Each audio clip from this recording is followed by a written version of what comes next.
Welcome to Penrose Learning, where we make understanding easy. In this video, I will show how to make cheese macaroni. First, gather your ingredients.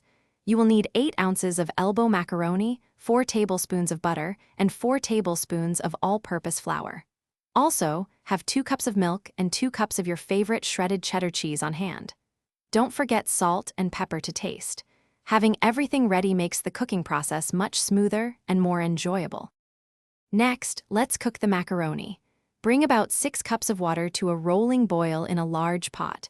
Add 1 teaspoon of salt to the water before adding the pasta.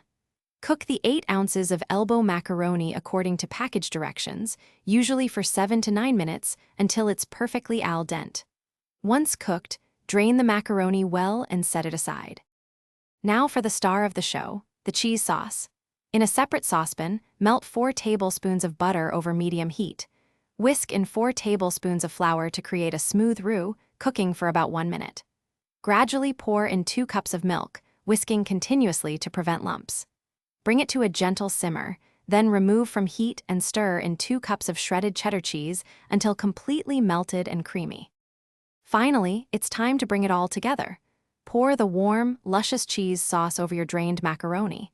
Gently stir everything until every piece of macaroni is beautifully coated in that rich, creamy sauce. Taste and adjust the seasoning with salt and pepper as needed.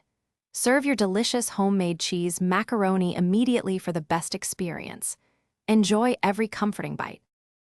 Thanks for watching. If this was helpful, leave a like and consider subscribing. See you next time.